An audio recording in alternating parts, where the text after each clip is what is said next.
the bittery notes of cocoa stuff, but I've just never had a whiskey that I felt like I had had a sip of whiskey and popped the chocolate in my mouth at the same time. Yeah, well, that's something we do a lot here. Like, in fact, like we Snack time.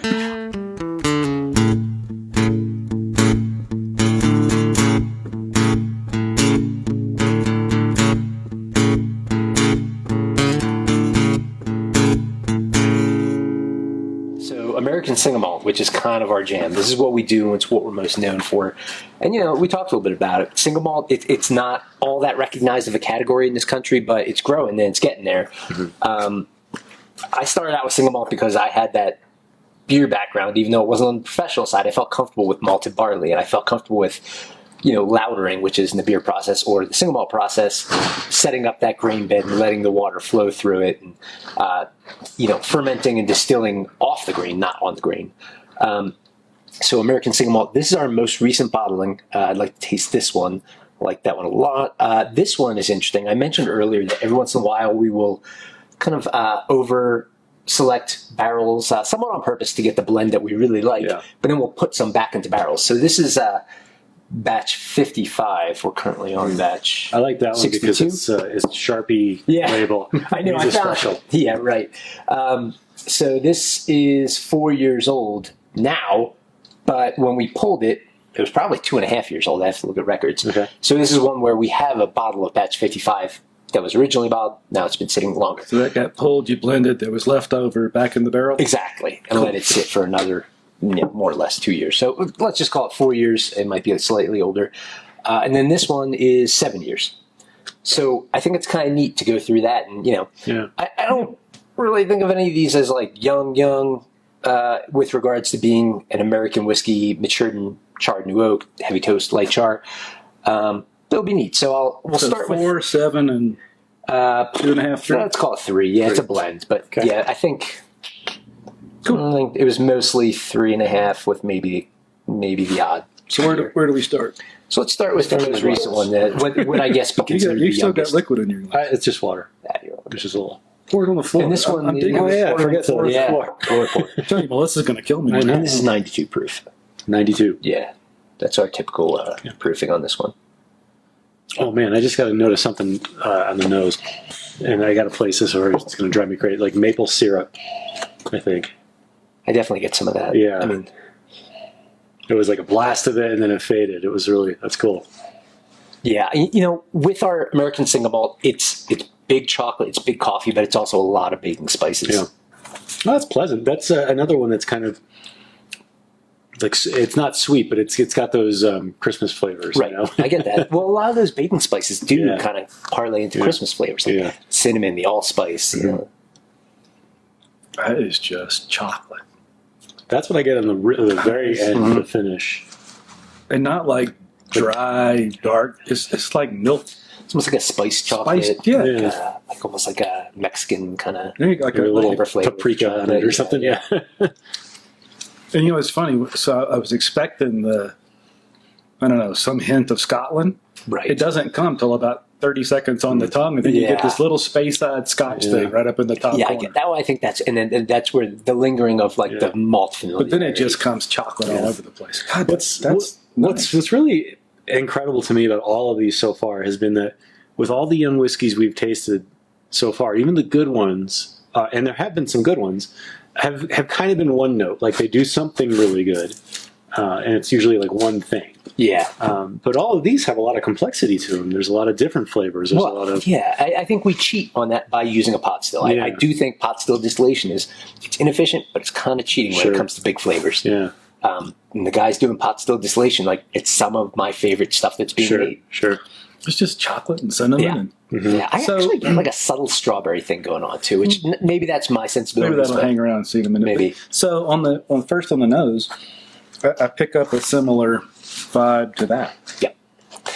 And there's a few things going on, I think, at any distillery that is going to be house flavor like. I mean, we're obviously using the same equipment for all these things. We're using the same yeast, but we're also weaving an interconnectivity in that we use that roasted barley for each one. There's always a percentage in there just to bring that familiarity. Right. Yeah. But it's only on the nose. Once it's on the tongue, completely different. Right.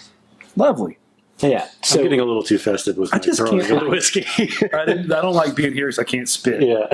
Well, you could. I'd be a little upset. Sorry, Dan. There's whiskey in your ear now. It's not the first time. Ooh. Oh, wow. so now All this right, so one's- this is the one I went back into. yeah, which is not the most traditional or Sure. handled process that falls into regulatory components of maturation, Yeah. but by all rights, we pulled it out for a day and it went right back into the barrel Yeah. again. Same barrels that it was in before. Or barrel. You finished it in the same. Yeah, barrel. exactly. A pretty creative finish there. It's a little more like it's Yeah. fat. Yeah, there's some robustness to it, Oh, different yeah. texture. Got a little heat. It goes quickly. I didn't check the proof on this one. This one's likely. I don't think it's on here. This one's probably It's a like good 108 finish. to 110. This is- I mean, I start to get with this like some of the. I mean, you kind of said as much, but like almost some of the qualities that are more familiar in more matured whiskeys. Yeah. What develops over time. The And fruit. again, this one, yes, exactly, and it's not that old. It's only 4 years, but it's interesting. The finish, But the finish 4 is a years. little. And I know it's not linear.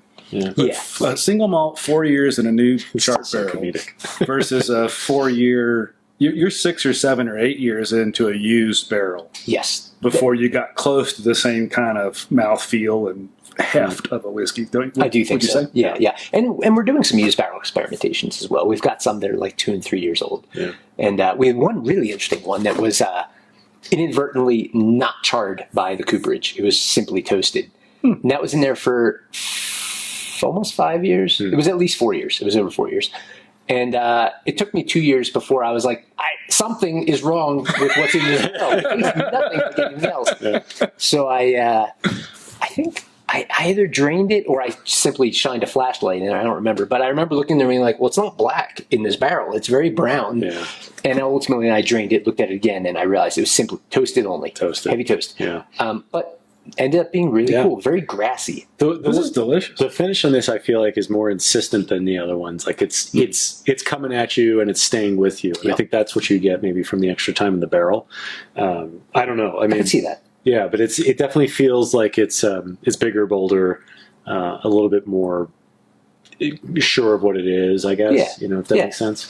But what's interesting about that is like our single malt has probably seen the least variation and deviation from the original recipe and process. Yeah. But it has changed a bit. Yeah, We yeah. did change the yeast a little, and we've tweaked the grain bill slightly. So Yeah. this represents our initial production practices. This the most so because it's the oldest. Yeah. This still does, but we're still evolving and This one you need to let fall off the back of the truck so I can take it home. Yeah. I'll tell you what, that's just incredibly enjoyable. That is good. You're absolutely screwing up this thing where I'm supposed to come in here and bust your chops over something that doesn't quite taste good. Yeah, he came in with the brass knuckles. Yeah. He's got I nothing to was ready punch. to do business. You're killing me. Yeah. That is really good. This is good. You just got to work for that a little more. Yeah. I would enjoy that. Melissa, my wife's she likes Scotch a lot. She would love that. That's that flavor profile, that nuanced, Yeah. and then it sneaks around and surprises you. That'd be right up, and I like it too. This one, that's good. It's bitey. It's got a great mouthfeel. The finish is all over my mouth. It's going to last forever. It's warming. It's like That's it's like a really blanket. good. It's comfortable. Yeah, I mean, I love the lingering qualities. Be it of the whiskeys I make or anyone else's. Like, Yeah. I want something that lingers. Yeah. It has a footprint. What's really interesting that's not here, it's over there, is we have a stack of our American Single Malt barrels that we've flagged over the years as, whoa, this one is awesome. This one has. I'll be over there with a straw. Yeah, exactly. and that's what I do. But what they represent are all the barrels when an account comes in and says, I want a single barrel, we're like, we're going to give you our best. And that hurts a little because our best would certainly go to make a better, Overall marriage of all these, Yeah. overall product. But also it's so fun to put out these single barrels that are so stand out. And what's also fun, we'll check those out in a bit, is I like to give them one-word flavor descriptors, sometimes 2 words, and then revisit them in a year and see if it still holds up or has it changed. And it's kind of a neat process. That's incredibly delicious. All right, I'm ready for the etched one because if this is I'm etched, still having trouble with this pouring out whiskey. I know. Yeah. Well, what's interesting about this one is this is over 7 years old. This represents some of our earlier production, and I don't know that if fast forward, let's say this one's still in the barrel, at 7 years, this wouldn't be a lot better. I don't know. So this is an interesting test for age versus expertise. Right, You know? right. And the nose is already really sweet, and it's got a lovely nose. Actually, it's. I should Is stop the talking. proof? We don't know the proof of that, but this seems like it's 8 or 10 proof points higher. Yeah, it probably is. In the barrel, I believe it was like 116. I think I added a little bit of water to it. So this in a good way has a more leathery nose to it. I definitely, and I think on the finish as well, I think it like hits the mid palate with a bit of leather. That's quite good. I think this one's nice, but I think I prefer this, and I almost prefer some qualities of this. Like I think it's I'm getting more of the spiciness. Yeah. And yeah, it's fruity. It's got it makes me pucker on the front. A little pucker up front. I do think of the full. I really like that.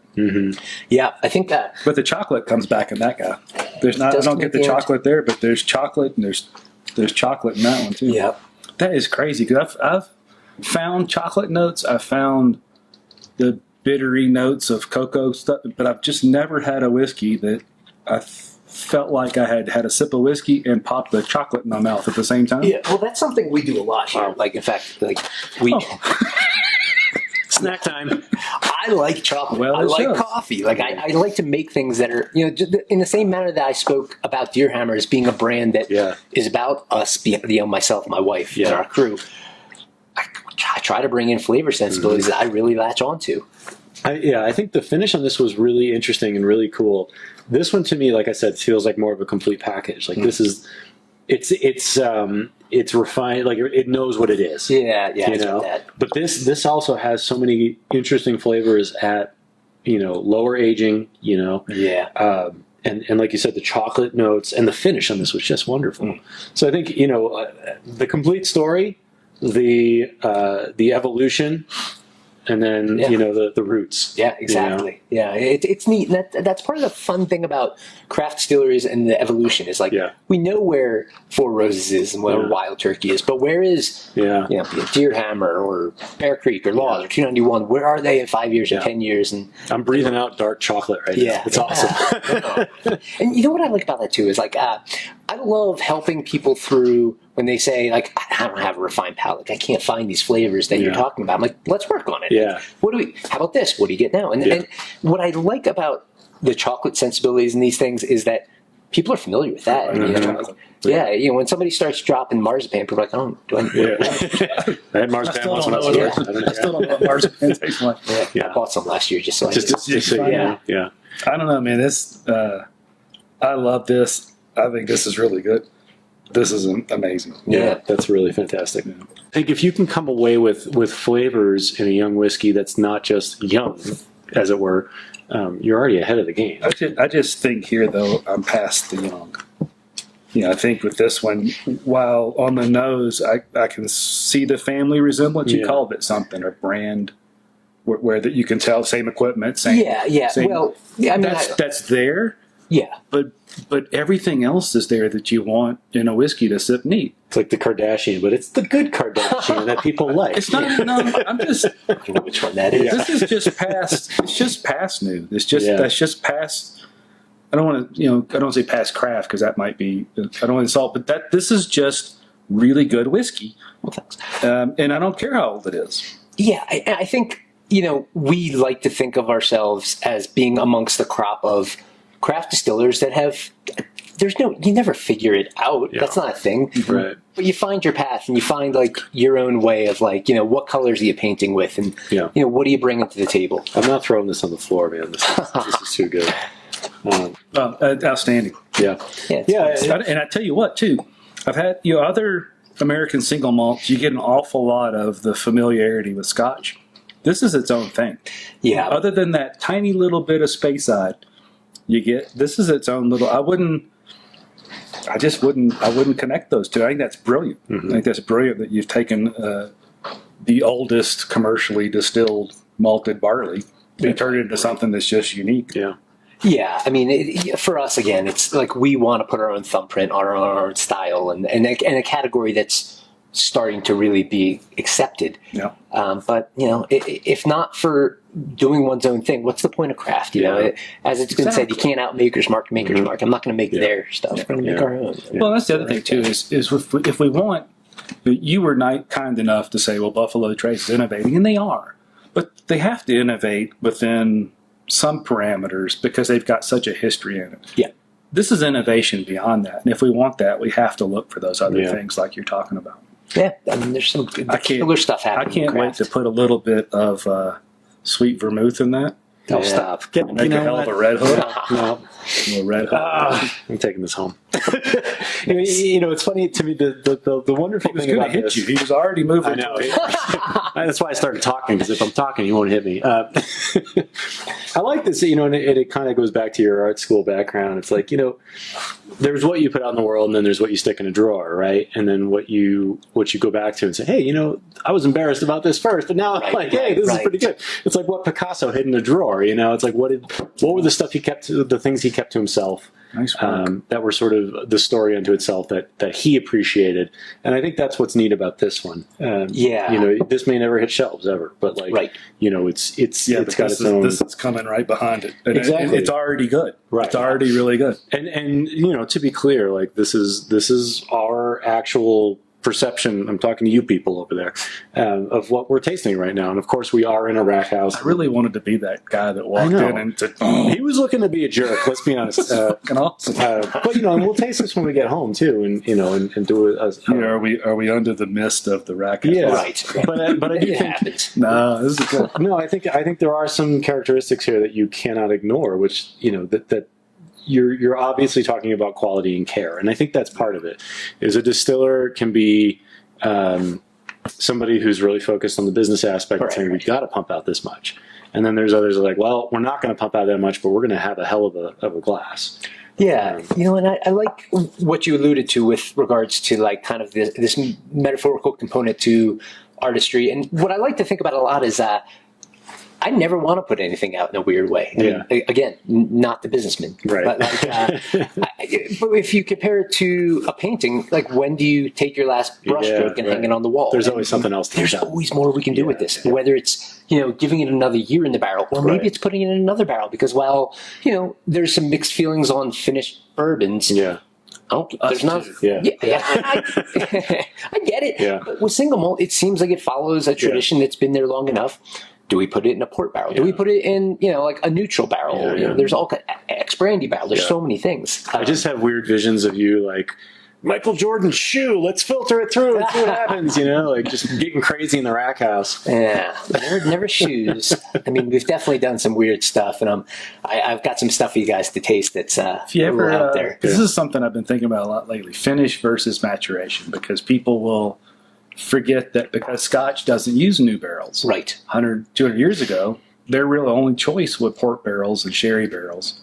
It's different to mature something in a barrel versus finish it for a short period of time. Have you ever thought about taking one of those sherry barrels and just starting from scratch and leaving it for 2 or 3 years in a sherry barrel?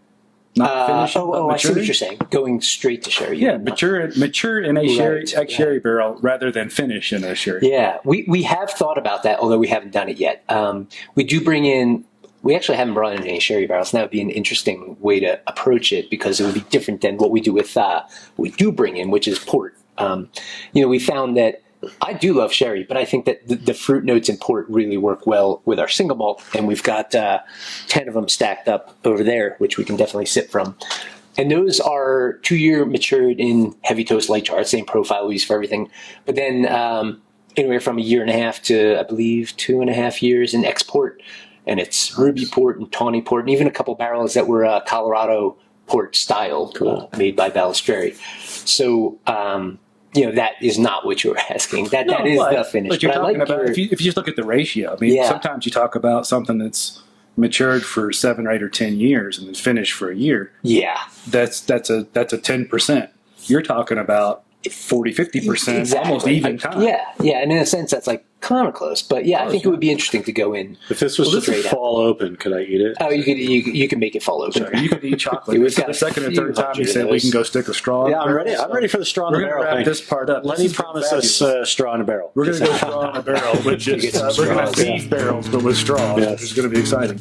Outstanding. Thank you. Yeah, Good work. Yeah, this is awesome. Really, Yeah, really fun excited about stuff. this.